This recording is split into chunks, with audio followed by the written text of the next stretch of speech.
وإذا قيل لهم لا تفسدوا في الأرض قالوا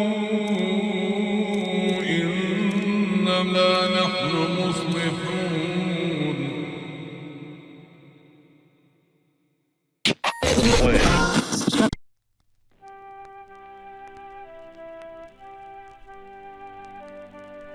Liberalism is supposed to stand for equality, human rights, democracy. Adopted by European colonial empires and their offshoots, self-styled defenders of all those lofty ideals seemingly stand by as a force besieges and murders innocent people. We have now decided that as part of the process, all applicants for naturalisation must make a written declaration recognising Germany's special responsibility for the state of Israel and recognising the state of Israel's right to exist. Why are they just standing by, watching it all? Why do they actively support the belligerent force and supposedly refuse to follow their own stated ideals that they impose on the rest of the world, by the loan or the gun? Simple. Because liberalism is a death cult. Liberalism, for all its grand ideals, has a history of opportunistic alliances, betrayed treaties, unspeakable violence, and never-ending jingoistic expansionism in ever-increasing creativity and barbarity. What we're seeing today is the continuation of this legacy, where the promises of freedom and justice are sacrificed to prejudice formed from internalized race science, all for ever-dwindling profit margins.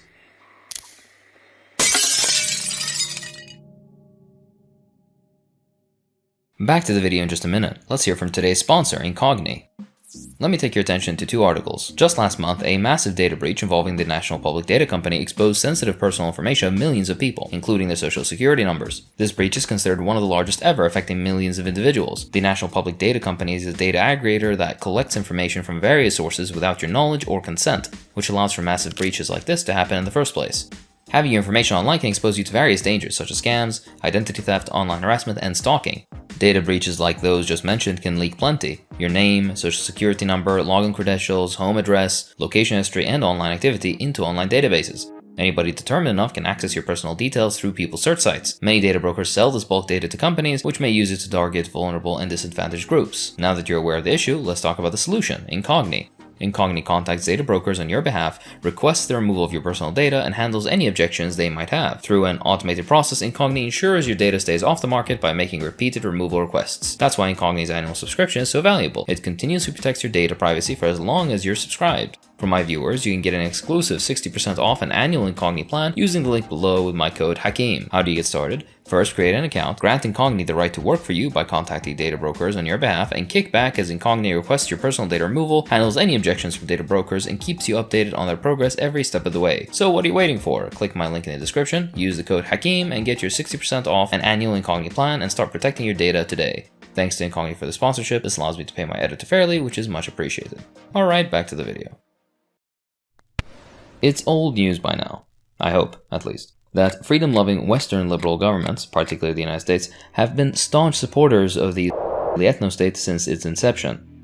The diplomatic cover it enjoys by the grace of those Western allies in international forums is unprecedented and oddly unwavering. For example, in the 34 years between 1972 and 2006, the United States vetoed 42 UN Security Council resolutions critical of it. That's more vetoes than the rest of the Security Council in the same period combined. Those veto resolutions were supposed to barely address such unserious issues like the in Gaza or the violent illegal settlement expansion in the West Bank. This Western barrier has nullified even those minor international efforts, if you could even call them that, to hold to something approaching responsible. Surprising absolutely nobody with two firing neurons, this allows to pursue its frantic campaign without fear of repercussion. This diplomatic protection comes packaged with a sweet military aid deal that is unparalleled in scale and scope. Receiving an estimated $310 billion adjusted for inflation since 1948, Israel has been the largest cumulative recipient of US foreign aid in terms of total assistance. This aid has made the military wing of that occupation force into one of the most technologically advanced organizations in the world. The US commitment to funding the government is codified in the 2014 Memorandum of Understanding signed by President Obama. That guarantees $3.8 billion in military aid annually through 2028. This package includes $500 million earmarked for jointly developed missile defense systems, such as the Iron Dome and David Sling. However, it serves another even more sinister purpose. We must be crystal clear. We stand with Israel. This aid includes advanced jets like the F-35 Lightning stealth fighter, used to bomb people living on desolate beaches in tents without food or water, let alone effective defensive weapons or advanced aircraft detection equipment. This is all part of ensuring maintains a so-called qualitative military edge, meaning possessing overwhelming firepower, up to and including nuclear weapons as a means of deterrence. This isn't just a US policy, it's the law. I'm not joking, this isn't a bit. The law requires the United States to ensure it can defeat any credible conventional military threat. So, in practice, this policy isn't defensive. It merely enables it to project power across the region, intimidate and protect a population of over 600,000 illegal settlers in the West Bank and East Jerusalem. I will veto any attempt by the UN to impose its will on the Jewish state. It will be vetoed 100%. Lobbying is also a major part of the diplomatic side of the equation, and no organization wields more power on that front than the American Public Affairs Committee and other similar organizations. They collectively ensure that any attempt to change behavior and/or policy with anything even resembling punishment or accountability is met with fierce opposition, a rigged political system serving a foreign government. It's well documented, almost to the point of nausea, that US policymakers endlessly debate how to influence it without using any of the overwhelming power that they have over them, including placing conditions on aid, a standard and very mild punishment in diplomacy deemed unthinkable when it comes to it, largely due to the risk of being or worse, anti-Semitic, a label that has been weaponized to stifle legitimate criticism of that state. It is in fact anti-Semitic to link to Judaism, but that's a conversation for another time. This has been the status quo for decades and has had a major role in leading us to where we are today. The very tools that could be used to pressure it into changing its policies, such as conditioning military aid, sanctions, or military intervention, are employed to reinforce its place in the world, rather than aid the actually oppressed. For instance, the ongoing issue of illegal settlement expansion is only possible because US aid basically supplies the infrastructure and security apparatus that makes these settlements and the occupation as a whole possible. The discourse around the plan is carefully crafted, mostly by liberal think tanks and liberal media darlings, to make Americans identify with the citizens, which, given America's own colonial history, is easy to do. The language of shared values and strategic alliances are euphemisms to mask the underlying reality, ironically truthful in how shared the values really are for both nations, of racism and slaughter on the ground. This support has also meant that behavior hasn't affected its economy until very recently.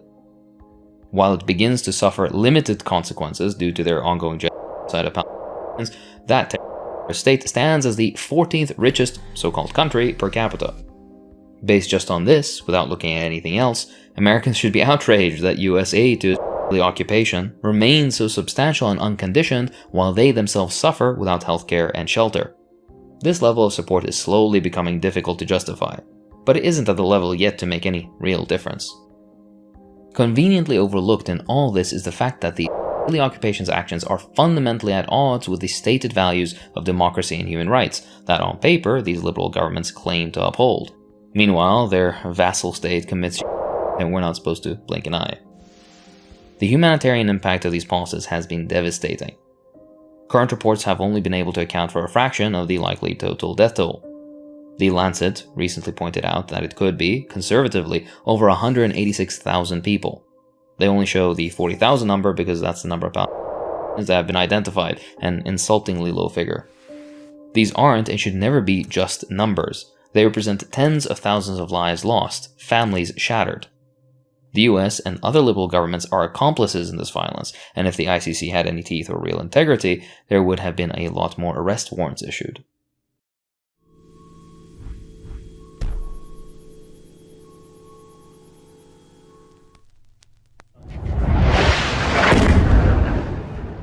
How did we get here? How did the freedom and democracy ideology find itself supporting a ethnostate in the 21st century?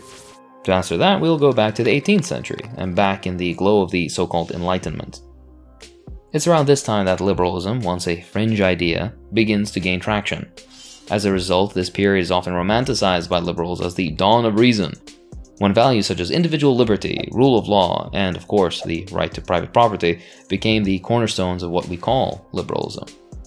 It's this ideology which has shaped most Western so-called democracies as we know them today. But the same people who championed these ideals also laid the groundwork for colonialism, chattel slavery, and systemic racism. While it is true the Enlightenment is an 18th century phenomenon, our story really kicks off around 300 years earlier, in 1492. The so-called discovery of America by the Spanish is hailed as an achievement worthy of awe. How you can discover a place already inhabited is left unexplained. But this marks the beginning of Eurocentric institutionalism. This ideology, which predates liberalism, says that all races and peoples are capable of developing, but only when they have acquired rational institutions through a Western civilizing mission. The final form of this idea, codified in the 19th century, says science proves that Europeans are the superior race, culture, and society. Well, isn't that just lucky? Therefore, the subjugation of other cultures and populations in order to civilize them is good, actually. With this superiority complex, global societies outside of Europe were, and still are, cast as backward, unable to progress without the West and its big white man-powered brain. But wait, races? Where did the concept of race come from? In short, also liberalism. Before the age of colonization, Enlightenment, the modern idea of race didn't exist.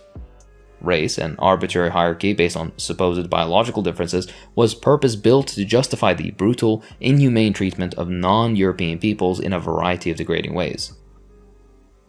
What may have begun as a way to explain the phenotypic differences between people evolved into a tool for maintaining oppressive racial and colonial violence.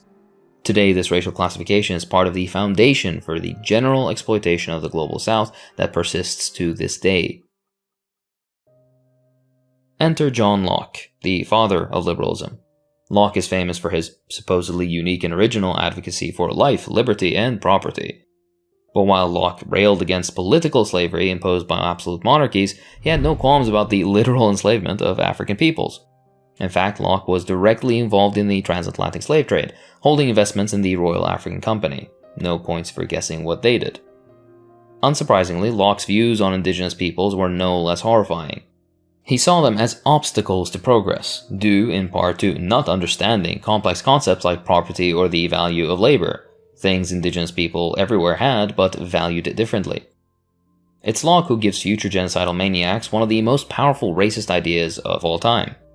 Lands inhabited by indigenous peoples are vacant, waiting to be claimed by those who can improve it through labor. Since this time, Locke's definition of vacant or uncultivated land has been and is still used as justification for the displacement and extermination of indigenous populations all over the world. And as convenient as it would be to blame one person for this, Locke wasn't alone in these views. His ideas were echoed by other prominent thinkers of the time, such as Hugo Grotius and John Stuart Mill. Grotius, considered the father of international law, provided a framework that justified both slavery and the genocidal practices being carried out in the Americas, but in legal terms. Mill argued that despotism was a legitimate form of government when dealing with barbarians, but only if the overall goal is so-called progress or improvement. For Mill, liberty was only applicable to those who were mature enough to handle it and thus have a right to self-governance. You know, mature people, like Europeans, who imploded the world twice over during the past century. The language these men used to talk about non-European peoples during the time, terms like savages and barbarians were common, had deadly staying power. After all, they weren't just insults, they were part of a larger effort to frame non-European societies as inherently inferior, possibly even not human, so that they could claim they needed the all-knowing guiding hand of the West to achieve progress and, eventually, if they're good, civilization. This patronizing and infantilizing racist narrative didn't only justify colonialism for them, it made it a moral imperative. The Western world didn't just conquer, it convinced itself that it had the duty to do so. Okay, so we see that this ideology is a foundation of embarrassing nonsense, so why was this narrative so convincing to so many? Was it just about economic gain? Getting filthy rich was absolutely a motivating factor, but one of the foundational beliefs of these racists was and is a deep-seated belief in the superiority of the West. But because they cloaked their insane bigotry in the language of liberalism, it was made to seem normal and good. Say what you will about the fickleness of modern liberals, the original thinkers and earliest adopters were true believers that thought they were burdened by the task of bringing rational institutions to uncivilized peoples.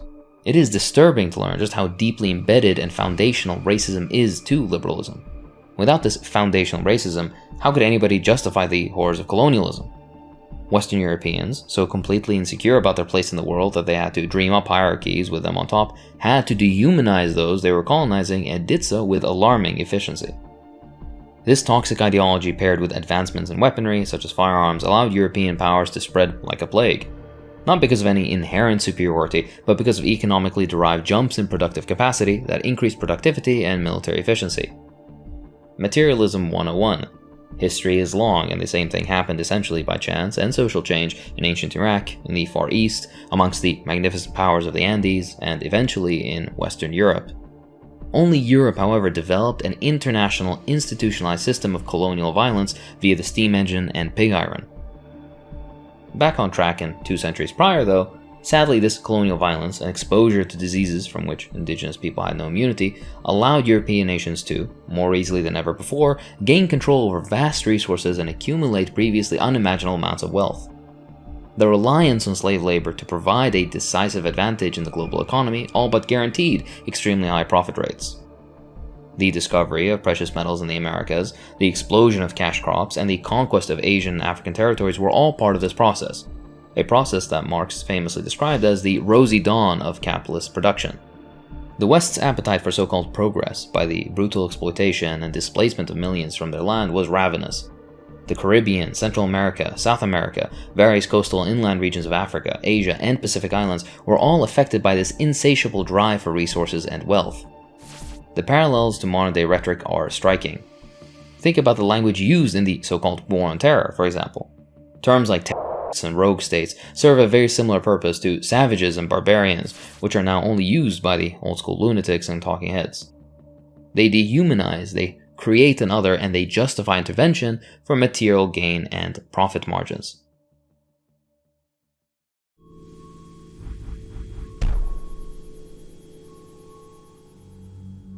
March 1814. Topeka at the Horseshoe Bend, present-day Alabama. Future President Andrew Jackson, then a military officer, took 700 militiamen and 600 indigenous allies to attack a camp where Muskogee women and children were sheltering. In the aftermath of this so-called battle, Jackson and his troops stripped the skin off of the bodies of the Muskogee women and children they just slaughtered and used them to make reins for their horses. Jackson justified these incredibly horrific acts of pointless cruelty by saying, in part, "How lamentable it is that the path to peace should lead through blood, and over the carcasses of the slain, but it is in the dispensation of that providence which inflicts partial evil to produce general good." Andrew Jackson is still celebrated as an American hero to this day. This admittedly shocking example is, unfortunately, an accurate portrayal of how liberal ideology facilitates extreme violence in the name of progress, civilization, freedom, and democracy. But before Andrew Jackson, there was the British Empire, the champion bringers of civilization of the era. The British were colonial pioneers, so we should see how they did things. First off, they were driven by the deeply ingrained racist belief that they alone could, and therefore were morally required to, spread their liberal ideal of progress to the so-called backward peoples of the world. At least on the surface, the real reason was capital accumulation and domination of markets. Second, they sought to dominate both the physical and intellectual landscapes of its colonies, particularly in Asia. British Orientalist scholars like Sir William Jones constructed an image of the East that conveniently reinforced the idea that Europeans, who would have thunk, were a superior race. These scholars depicted the Orient as exotic, stagnant, and, of course, in desperate need of Western intervention, which to them legitimized their despotic rule over these colonized people who were forced to modernize. The Opium Wars in China exemplify both the dangers of liberalism as an ideology and the British generally. Britain waged 2 wars against China to force the Qing dynasty to open its markets to British opium, which was devastating Chinese society. The First Opium War resulted in the Treaty of Nanking. This is the origin of British rule over Hong Kong. It was ceded in this treaty. They also forced China to open 5 ports to British trade and grant special rights to British citizens. The Chinese referred to this era as the Century of Humiliation, during which Western powers imposed a series of unequal treaties on China to exploit its resources and opium-addicted citizens. The wars were not about free trade or mutual benefit. They were about securing British economic interests through the use of force, at the expense of an entire nation's well-being. Unfortunately, this isn't the worst colonialism the British ever did. India is definitely in the discussion for most exploited people to ever suffer under British rule. One of the British colonial administration's first moves was to implement liberalizing economic policies, mostly through the destruction or destabilization of indigenous industry capable of outcompeting the British, which devastated the economy, unsurprisingly. Devastated doesn't actually quite capture it, though, because they actually rolled back progress the subcontinent had already made without Western intervention. For example, by following enlightened liberal principles, the British deindustrialized India's textile industry, so British-made clothes could flood the market created by not allowing Indians to make their own clothing. This economic collapse predictably impoverished the population, and export policies diverted Indian food supplies to meet the demands of the global market, policies similar to those the British had used in Ireland. The Great Bengal Famine of 1770 killed an estimated 10 million people as a result of these policies, 1.5% of the world population at the time. To give some perspective, World War II and all its casualties killed a similar rough percentage of the total world population. This is among one of the most heinous massacres in human history, and the UK has never been held to account. Of course, Britain wasn't the only colonization enthusiast in town. Britain went to many places from their tiny island to colonize places. The continent of Africa is the opposite of that. Colonizers from many European countries invaded the continent. It was so significant that historians gave it a name, the Scramble for Africa, from the 1880s and ending in 1914. I wonder why. Again, liberalism rushes in to justify more violent subjugation, but in a brand new place. The major powers held what we call the Berlin Conference of 1884-1885, where European powers divided Africa amongst themselves, as if it was already theirs to divide amongst themselves, conducted under the pretense of bringing civilization to the continent. I'm not being repetitive. History is, sadly. The true desire, however, lay in goals of exploiting Africa's vast resources and reserve of cheap labor to fuel Europe's industrialization. Although there are a lot of bad guys in the story, there are few more notorious than King Leopold II in the Congo. Leopold also claimed to be one of those civilizing Africa, but his rule was extremely brutal, even for the time. It of course used forced labor, but also committed many mass atrocities, resulting in the deaths of millions of Congolese. King Leopold II was also interested in the rubber and ivory abundant at the time in the Congo in order to stock up on money. He was likewise fond of souvenirs. These souvenirs were actually 267 Congolese human beings. At the 1897 Brussels World Fair, Leopold showcased these Congolese people as living exhibits, a spectacle for European audiences, all under the guise of spreading civilization. Similar events continued in Western Europe until the late 1950s. As the 20th century dawned, the language of liberalism changed to the form it more or less takes today. Instead of civilizing missions, they are promoting democracy, protecting human rights, and bringing freedom. Yet the methods used to achieve these goals are often indistinguishable from those used by the empires of old. Coercion, violence, and exploitation continue to be the go-to tools for spreading liberalism. Oh, hold on, I suddenly remember what happened in 1914 to stop the scramble for Africa. World War I shuffled geopolitics and left the US as the only world power. The result was the United States taking over as the brave torchbearer of liberalism. During the Spanish-American War, the US claimed to be liberating the Philippines from Spanish rule, only to impose its own colonial regime. The Philippine-American War that followed showcased the ability of the United States to brutally repress resistance. US forces killed hundreds of thousands of Filipinos in the name of bringing democracy and civilization. Kind of hard to participate in democracy when you're denied the right to live, but I digress. During the Cold War, the US supported numerous authoritarian regimes around the world, from Latin America to Southeast Asia, under the guise of containing communism, which I've talked about before. Democracy only when you vote right, of course. Not for the people, but for the Wall Street Journal readers, as a single song goes. Anyways, these US-backed regimes were almost always responsible for gross human rights abuses, such as massacres, genocide, and death squads.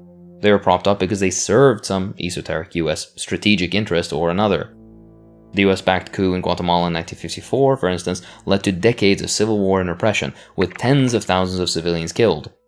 In Indonesia, the US supported the military dictatorship of Suharto, which is responsible for the mass death of up to 1 million people. Liberalism, the paragon of equality and acceptance, has killed more people than any other ideology in history and counting. NATO's intervention in Yugoslavia in 1999 and Libya in 2011 are a prime example of the iron grip liberalism has on geopolitics. Both interventions were sold as humanitarian efforts to protect civilian populations from oppressive regimes. Interestingly, this never stretches to victims of NATO bombing, or Palestinians.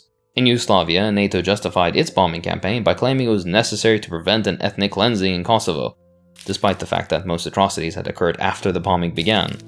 In Libya, the intervention was justified by the need to protect civilians from Gaddafi's evil government, yet the result was destabilization, misery, the proliferation of armed militias, and a severe humanitarian crisis.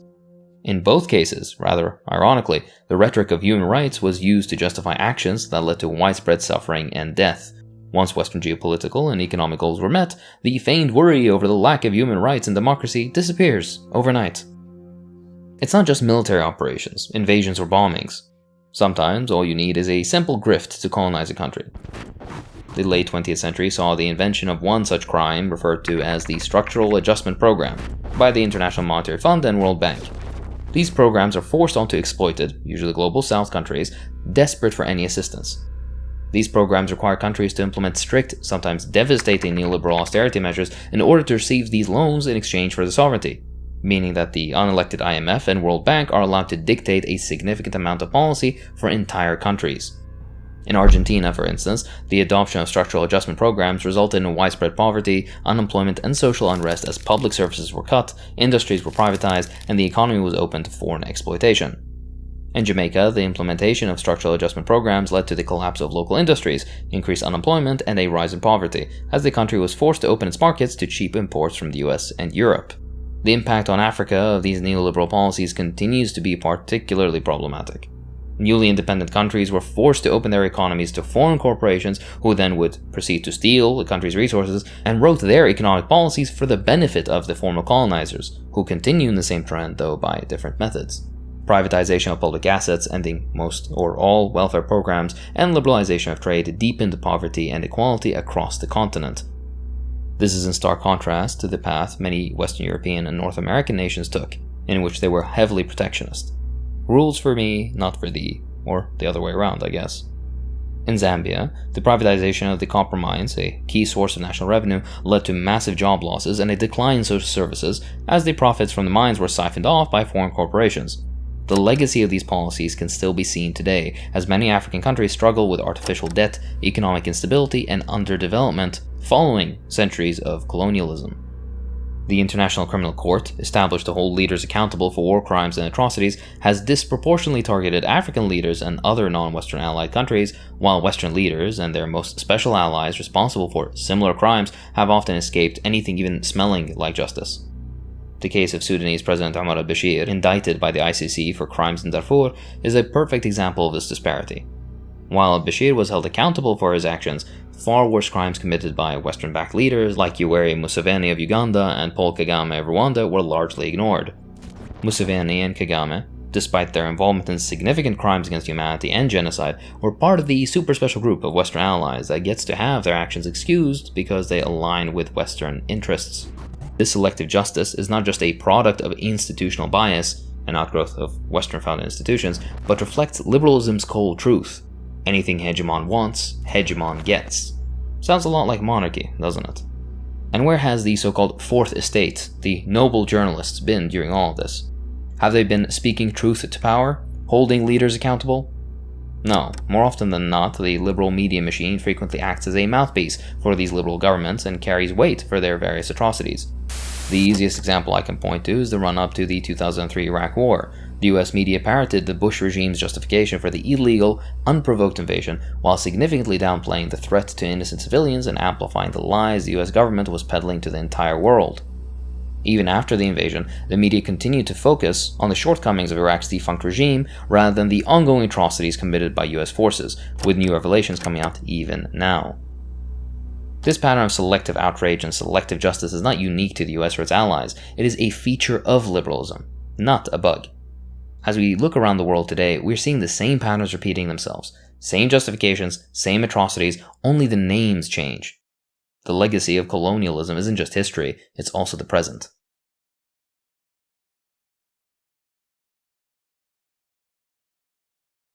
On the surface, liberalism seems to be the antithesis of authoritarianism.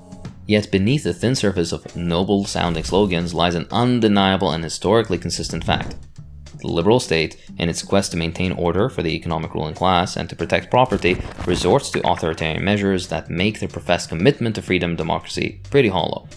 Throughout the 19th century, European liberal regimes used force to suppress working-class movements and maintain their control, demonstrating how the promise of political freedom was frequently undermined by the need to protect the economic interests of the ruling class.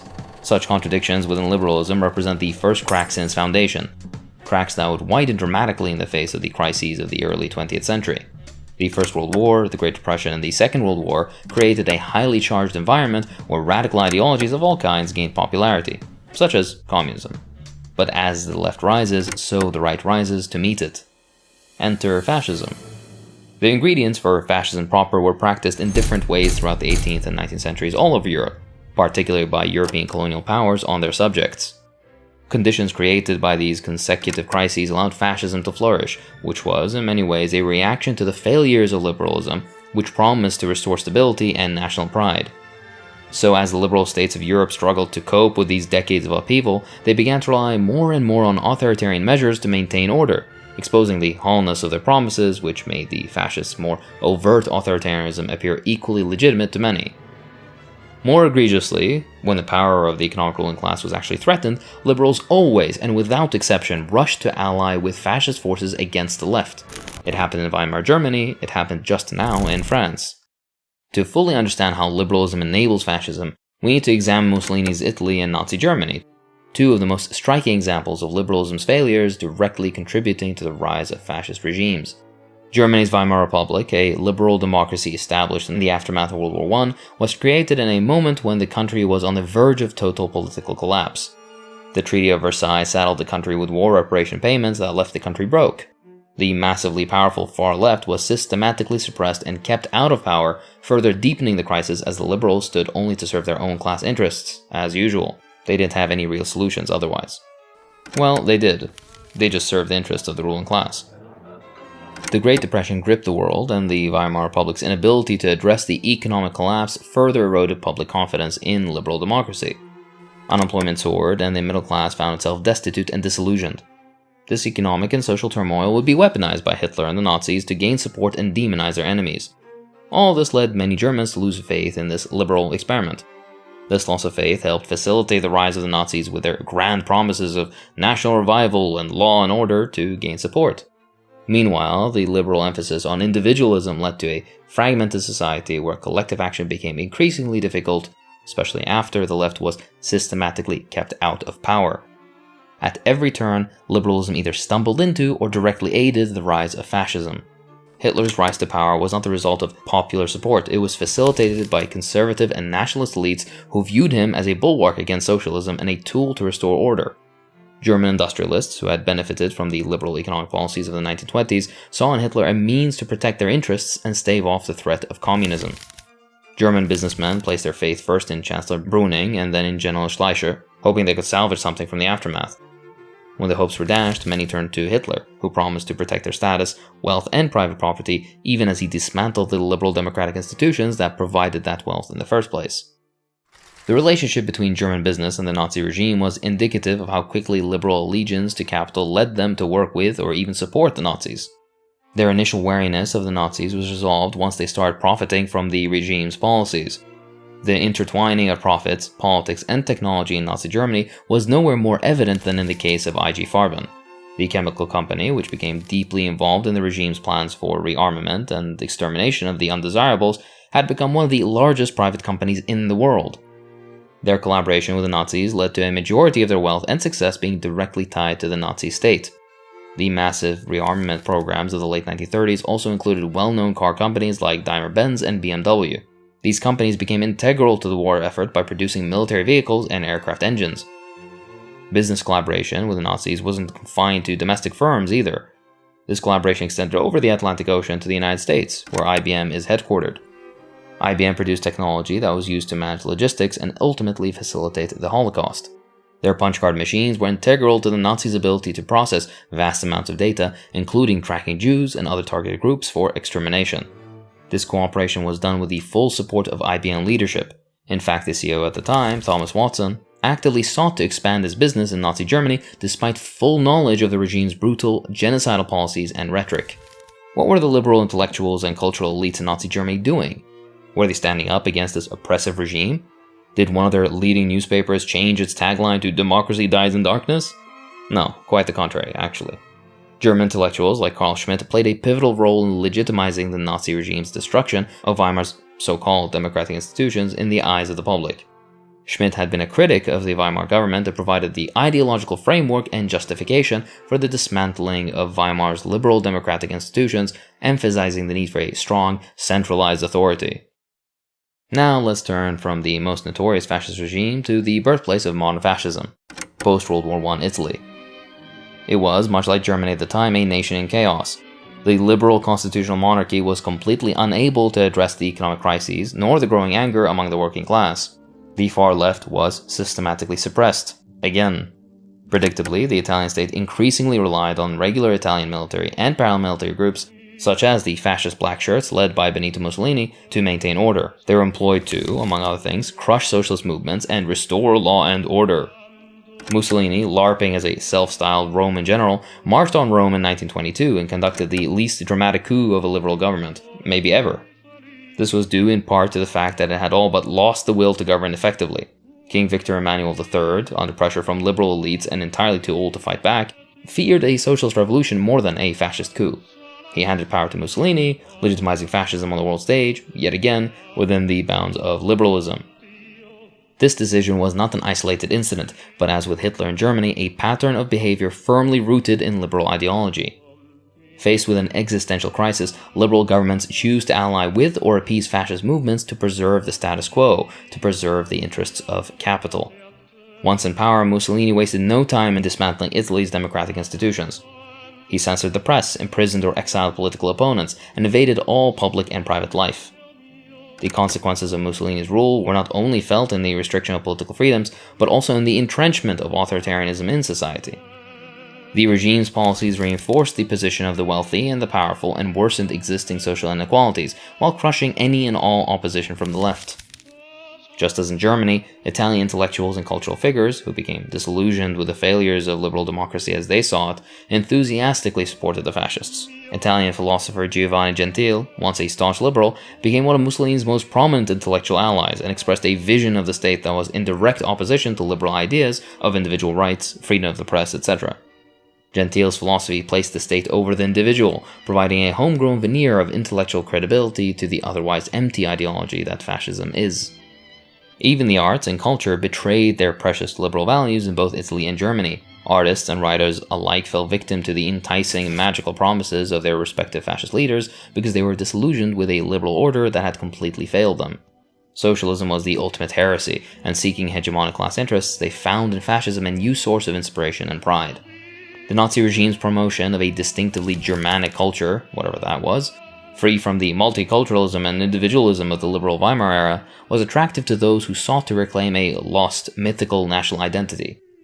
If this is sounding familiar to things being said by conservative liberals and their fascist friends, that's because fascism has been on the rise across the world, and oddly enough, it's happening in places with liberal, not leftist governments. By now it should be clear that, while fascism is indeed a threat to be taken very seriously, it's extremely important to understand this.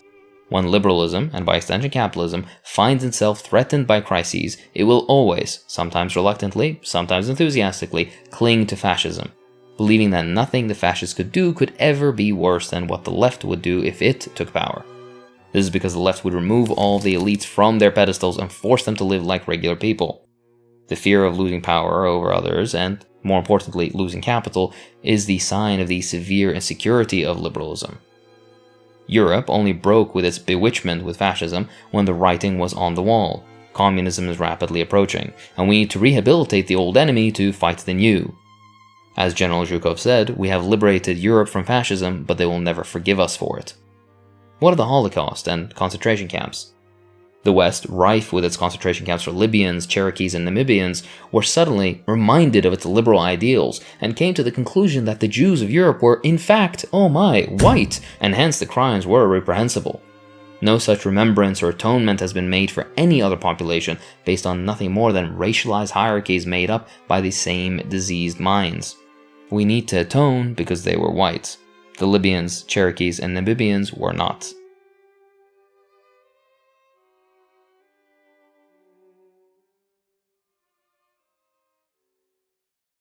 Liberalism is a death cult. But how? Simply, it's the liberal dedication to and obsession with capitalism. Liberalism refuses to operate or tolerate any other economic system. This creates the death cult. Liberalism needs to convert everyone else to their system, often violently, and use the thin bringing democracy excuse to do so.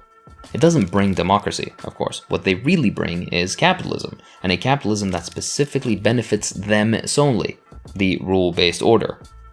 This form of capitalism allows foreign capital to render most of the control of the resources of a country in the hands of unelected foreign corporations, or worse, even individual billionaires. Imperial capitalism is the modern, non-military way the West colonizes countries today. In 2011, Greece became a victim of neoliberal austerity policy terrorism, for lack of a better term. Put yours in the comments. And provides us with a good example to analyze. The country had spiraled into economic collapse because of capitalism, remember? So, being clearly in need, the European Union, of which Greece is a member, and the International Monetary Fund imposed severe austerity policies they claimed were to stabilize Greece's economy. And if you've been paying attention or have just watched my channel at all, then the rest of this info will be unsurprising. As soon as these insane policies were implemented, Greece plunged deeper into crisis. It also, conveniently for the IMF, saddled Greece with a debt they can't possibly pay back on the terms agreed to. But Greece was vulnerable and desperate, so of course they took it. The austerity package slashed the public sector from 53% of GDP to 44% in just 6 years. This wasn't just about tightening the belt, it meant mass layoffs, brutal cuts to public spending, and a fire sale of state assets at the worst possible moment, with airports, ports, and motorways sold off to the highest bidder. Youth unemployment soared to 26%, an entire generation left with little to no hope for their future. The new policy stifled growth for 5 years, which worsened the recession. The need for, ironically, additional government bailouts soared as banks and businesses continued to fail. Greece's plight wasn't an isolated incident, but part of a broader pattern that played out across Europe. For example, in Portugal, the national debt ballooned from 62% of GDP in 2006 to 108% by 2012. Ireland had a similar experience and watched its net debt to GDP ratio explode from 25% in 2007 to 106% by 2012. Spain, you guessed it, had a bad time too. Triggered by a massive housing bubble, property prices rose by a ridiculous 115% between 1997 and 2007. This sent unemployment from 8% to 25% within 3 years and pushed youth unemployment to a staggering 52% by mid-2012. These aren't just statistics, they're a damning indictment of a system that prioritizes capital over people. The austerity measures imposed across Europe were never truly about economic recovery. They are about ensuring that international creditors got their pound of flesh, regardless of the human cost. That's what they do to their darling European compatriots. Imagine what they do to the global south. By now you've noticed a pattern, I'm sure. The neoliberal austerity playbook is cut public spending, reduce debt, restore confidence in the markets, ignore the socioeconomic consequences of the previous steps, and then repeat. But since capital is, like cancer, looking for ever more growth, this isn't confined to Europe. Most of Latin America has been a long-suffering victim of neoliberal policies for decades, turning the region into a playground for multinational corporations. This well-documented exploitation has left the continent impoverished and dependent on the West. Brazil's iron-rich Paraopeba Valley, for example, became a battleground where 2 presidents were overthrown before a military dictatorship handed control of the region's resources to foreign corporations. Similarly, in Venezuela, the US military secured the profits of oil giants like Standard Oil and Gulf by, well, securing Venezuela's vast petroleum reserves. Because all the profit flows to foreign investors, not just in Venezuela but elsewhere also, these countries effectively lost their sovereignty and right to self-determination since foreign investors dictated their economic policies. In the wider global south, many countries are trapped in cycles of debt and dependency. A big part of this dependency is keeping these places underdeveloped. As Walter Rodney said in How Europe Underdeveloped Africa, underdevelopment was not an accidental byproduct of colonialism, but its very purpose. The economic structures imposed by colonial powers were designed to keep African economies subservient in a system that continues to this day, with foreign companies still dominating key sectors and extracting natural resources while contributing little to local development. Speaking of Africa, the Niger Delta has had its oil stolen by multinational corporations. Oil spills and gas flaring have destroyed the varied local ecosystems, making traditional farming and fishing impossible, and just generally forcing the local population to bear the brunt of the fallout. Egypt and Tunisia saw their economies hollowed out by privatization and deregulation, leading to, again, sky-high unemployment and a shattered economy. Entire futures lost. And last but not least, the next victim is the United States. Yes, the world champion of neoliberalism has indeed become a victim of its own poison. This is of course about the 2008 financial crisis in the US, which appears to have been a major turning point in the decline of the United States, since it exposed deep vulnerabilities of what turned out to be a delusional economy. Millions of Americans lost their homes and jobs, workers saw their wages stagnate even further since the 1970s, and public services were slashed to the bone while those responsible for the crisis were able to run to the bank with a ton of taxpayer cash. This growing inequality sparked movements like Occupy Wall Street and Black Lives Matter that attempted to challenge the status quo. This collection of crises wasn't, and still isn't, an anomaly. It's been referred to as disaster capitalism, where crises are exploited to impose neoliberal policies. At every turn, the interests of capital are paramount over all else, by king over colonial holdings, by shareholders over global south natural resources. At every turn, humanity, the environment, even ideas are sacrificed at the altar of capitalism, for the benefit of the narrowest sliver of humanity, all while liberalism provides the ideological justification for this false idol. The ultimate expression of capitalism's threat to human lives isn't confined to a handful of states in various places on Earth. Capitalism's need for infinite growth, again, like cancer, will make the planet near to completely unlivable for humans and animals alike. Can't be more death cult than destroying the entire planet's ecosystem, really. What's worse? We see the consequences everywhere. Our planet is scarred by capitalism's toxic footprint, from radioactive metals in Arctic glaciers to immense plastic garbage patches swirling in our oceans. Liberalism will insist that all of this is because of people doing capitalism wrong, but the truth is, this is the system functioning exactly as intended, consequences and all. And that, simply stated, is why capitalism is such an existential threat to life on Earth. The global south, of course, will suffer the most due to climate change while contributing the least to it. The global north will also experience problems due to climate change. In the US, the fracking boom has caused widespread water contamination and earthquakes in states nowhere near plate faults like Oklahoma and Texas. In Europe, cities like London and Paris regularly exceed safe levels of air pollution because of the West's addiction to oil and cheap sources of energy, without proper investment in green alternatives. However, I don't want to paint a picture of people in the global north suffering the consequences as badly or at least as quickly, because of course it has the capital and infrastructure to stay comfortable longer. The worst the global north will experience are major unprecedented storms and a mild reduction in quality of life.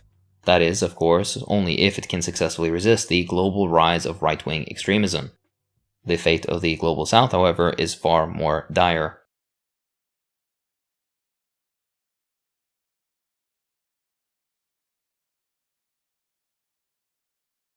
We've seen the disturbing continuity from colonial concentration camps to the atrocities of the Cold War.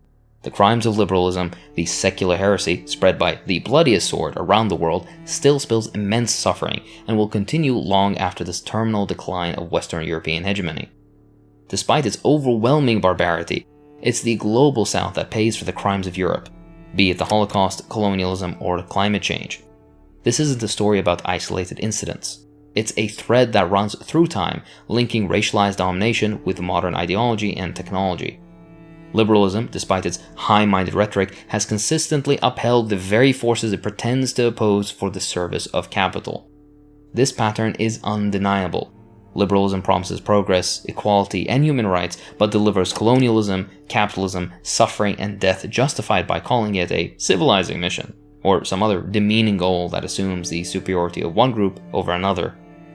These liberal euphemisms, changing from one day to the next, are used to justify so-called humanitarian military interventions and severe economic exploitation year in and year out. The language may have changed, but the underlying motives remain the same. They are fundamental to the current liberal order. Despite this overwhelming hypocrisy, liberal propaganda still pushes the nonsensical idea of being a force for good, or maybe even the children of light. This story isn't over. Will it be socialism, or will it be our extinction at the altar of capital? A better world is possible.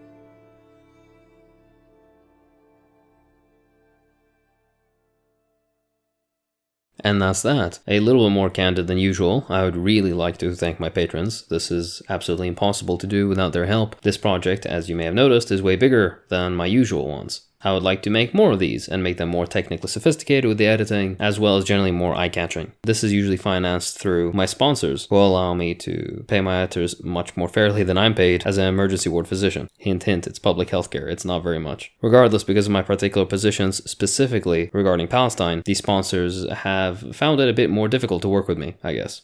It's the cost of doing business, I presume. That's where patrons like you come in. All your support means the world to me and keeps all of this possible. So if you're interested and like the stuff that I do, then please do consider supporting me on Patreon. You'll get my eternal love and some nifty little perks. Maybe a smooch or two, if you're lucky. Thank you very much. I love you all. Alright, roll the usual outro. That's all for this time. If you enjoy what I do, then please consider supporting me on Patreon. It really does help. I'd like to thank my patrons, so thank you too. Nitro Dubs, Kenny, Thomas Roberts, Nicholas, Owen Baker, T. Wood, Dr. Lemonman, Lumix, Charlie and Eric, Ultimate Turin, Daniel Ethel, The Generic Guy, Santiago Pereira, Rain, Cassandra Corvus, David Fries, Confuse M, Mariana Mastusovic, Robbie Richardson, and Masay Kudrow. Thanks for watching.